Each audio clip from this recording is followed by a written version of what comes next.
Australia और New Zealand की T20I series शुरू हो चुकी है। ऐसे में इस सीरीज का इंतजार सभी क्रिकेट फैंस को था, क्योंकि जब भी आप वर्ल्ड कप की बात करते हैं तो प्रबल दावेदार होती है ये दोनों ही टीम्स। ओडीआई वर्ल्ड कप में भी ऑस्ट्रेलिया तो खैर छोड़िए, टाइटल ही छीन के ले गई, लेकिन सेमीफाइनल्स में इंडिया के सामने जो टीम खड़ी थी वो है न्यूजीलैंड। और ऐसे में पाकिस्तान के अगेंस्ट न्यूजीलैंड का प्रदर्शन बहुत कमाल का था, 4-1 से सीरीज जीती थी। इन दोनों की ये सीरीज पर्टिकुलरली मानना बहुत इंपॉर्टेंट है, क्योंकि T20 वर्ल्ड कप 2024 बहुत करीब है। ये दोनों टीम्स प्रबल दावेदार हैं, इनकी परफॉर्मेंस कैसी है बहुत इंपॉर्टेंट है। और शुरुआत हो चुकी है, ऑस्ट्रेलिया ने डोमिनेट करना न्यूजीलैंड में शुरू कर दिया है। अभी न्यूजीलैंड जब हाल ही में खेलकर आई थी कहीं ना कहीं पाकिस्तान के साथ, फिर वेस्ट इंडीज के साथ सीरीज खेली टेस्ट मैच की, तो सबने ये बोला कि वीक टीम्स के आगे न्यूजीलैंड जीत गई।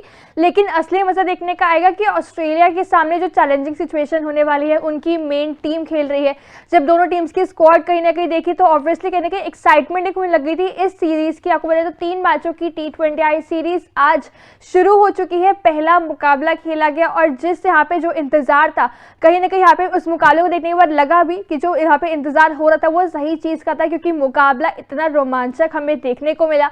लास्ट बॉल थ्रिलर जिसे कहते हैं, नेल बाइटिंग, कहीं ना कहीं इस मुकाबले से आपको T20 वर्ल्ड कप 2022 में जो इंडिया वर्सेस पाकिस्तान का मेमोरेबल मैच हुआ था उस मुकाबले की याद आ जाएगी। बिल्कुल, बहुत इंटरेस्टिंग ये मैच था, बहुत बढ़िया स्क्वाड यहाँ पे उतरे थे। पैट कमिंस की स्क्वाड में वापसी हुई थी, क्योंकि पाकिस्तान सीरीज उन्होंने नहीं खेली थी, और साथ ही साथ रचिन रविंद्र, जिनको एक ही मैच में आई गेस मौका मिला था, उन्होंने यहाँ पे वापसी करी थी न्यूजीलैंड टीम के साथ। उन्होंने भी बहुत कमाल की परफॉर्मेंस दिखाई, बहुत कमाल की बैटिंग करी। अगर आपको बताएं, न्यूजीलैंड ने यहाँ पे टॉस जीता, 215 रन का महान टारगेट यहाँ पे न्यूजीलैंड ने दिया, जहां पर फिन एलन वही बढ़िया स्टार्ट दी थी, 32 रन उन्होंने मारे 17 बॉल पे, 188 का स्ट्राइक रेट। कॉनवे जो पाकिस्तान सीरीज में इतनी अच्छी फॉर्म में नहीं थे, आज उन्होंने बहुत कमाल की बैटिंग करी, 63 विद स्ट्राइक रेट ऑफ 136। और रचिन रविंद्र, जिनको पाकिस्तान की सीरीज में एक ही मुकाबला मिला था, और ऐसे में चेन्नई सुपर किंग्स के 2 खिलाड़ी दोनों ने ही कमाल की परफॉर्मेंस दिखाई है। कॉनवे ने मारे हैं 63, रचिन रविंद्र ने मारे हैं 68। कमाल की हाफ सेंचुरी रचिन रविंद्र की। ग्लेन फिलिप्स आए थे, मात्र 19 रन की पारी खेल पाए। चैपमैन आए थे, फिनिश अच्छा करा, बट देन 18 रन की पारी उन्होंने खेली। फिर न्यूजीलैंड यहाँ पे पहुंची थी, 215 के टारगेट था, कहीं ना कहीं बहुत डिसेंट टारगेट था, पास्ट रिकॉर्ड पिच के। बैटिंग को फोकस कर रहे थे, बैटिंग को कहीं ना कहीं मदद थी। न्यूजीलैंड टॉस जीत चुकी थी। यहाँ पर अगर आपको बताए, मात्र स्टार्क 1 विकेट ले पाए, कमिंस 1 विकेट ले पाए, मिचेल मार्श, और ऐसे में मैक्सवेल जो कि एक प्राइम स्पिनर होते हैं, प्राइम विकेट टेकिंग होता है, उनकी बहुत ज्यादा इकोनॉमी थी। 16 की इकोनॉमी यहाँ पर मैक्सवेल की थी। कहीं ना कहीं ऑब्वियसली कहीं लग रहा था कि ये मुकाबला स्टार्टिंग में जिस तरह की बल्लेबाजी न्यूजीलैंड की देखने को मिली, गेंदबाजी इतनी ज्यादा कुछ खासा कमाल नहीं थी। पैट कमिंस की, स्टार्क की, हेजलवुड, इन तीनों गेंदबाजों की कम से कम साल के बाद वापसी होती T20I टीम में, तो लगा था कि शायद इफेक्टिव साबित हो, लेकिन वो चीज हमें देखने को नहीं मिली। और लगा था जिस हिसाब से पिटाई यहाँ पे गेंदबाजों की हुई, सिर्फ 3 ही विकेट गिरा पाए, तो लगा था कि मुकाबला बड़े आराम से न्यूजीलैंड जीत जाएगी। लेकिन वही था कि उसी पॉइंट पे यहाँ पे जिस फैंस ने अंडर एस्टिमेट किया ऑस्ट्रेलिया की टीम को, ऑस्ट्रेलिया ने मुंह तोड़ जवाब दिया अपने बल्लेबाजी से, क्योंकि उसके बाद जो बल्लेबाजी हुई वो बहुत ही शानदार थी। स्टार्टिंग में जब ट्रेविस हेड और डेविड वार्नर आए, वार्नर काफी स्लो खेल रहे थे, 100 के भी कम का स्ट्राइक रेट उनका था। दूसरी तरफ हेड उल्टा हिटिंग कर रहे थे, 2 बार उल्टा वो उनको वहां पे जो एक वरदान कह सकते हैं मिला भी था। इनफैक्ट जहां पे उन्होंने 2 बार सिंगल डबल चुराए थे, उन्होंने कैच या तो एक बार नो मैंस लैंड में गिरी थी, एक बार बॉलर के दूर गिरी, लेकिन तीसरी बार वहां पे जो लक ने साथ नहीं दिया और फाइनली उनकी विकेट गिरी।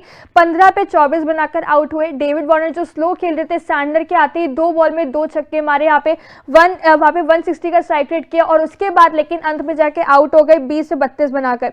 फिर आई कप्तानी पारी मिचेल मार्श की, जहाँ पे 72 रन की नॉट आउट पारी खेल कर गए 44 गेंदों में।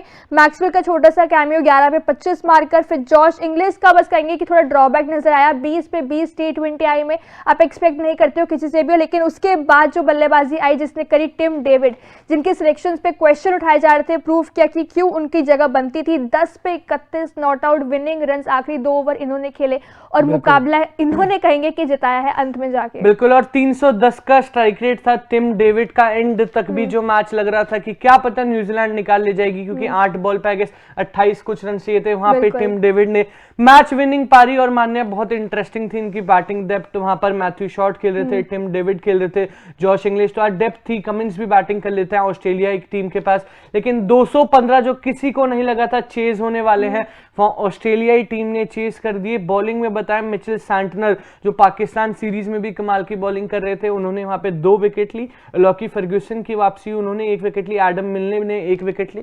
बट ऑस्ट्रेलिया ने कुछ अनबिलीवेबल टाइप परफॉर्मेंस दिखा दिया। बहुत कमाल की परफॉर्मेंस रही ऑस्ट्रेलियाई टीम की, और साथ ही साथ ऑस्ट्रेलियाई टीम ने सभी टीम्स को जो T20 वर्ल्ड कप आ रही है सबको बता दिया कि हम चैलेंजेस के लिए तैयार हैं। क्योंकि आप बात करें तो ऑस्ट्रेलिया में कौन खेलेगा, ये फाइनली कहीं ना कहीं एक झलक है कि T20 वर्ल्ड कप 2024 में ऑस्ट्रेलिया की टीम क्या होगी। अब आगे सीरीज कैसे जाती है बहुत इंटरेस्टिंग होने वाली है, क्योंकि शुरुआत बहुत धमाकेदार करी है ऑस्ट्रेलियाई टीम ने। बाकी आप अपना ओपिनियन इस बारे में बता सकते हैं कमेंट सेक्शन में। तब तक के लिए देखते रहिए तूफान स्पोर्ट्स। लाइक शेयर सब्सक्राइब तूफान स्पोर्ट्स।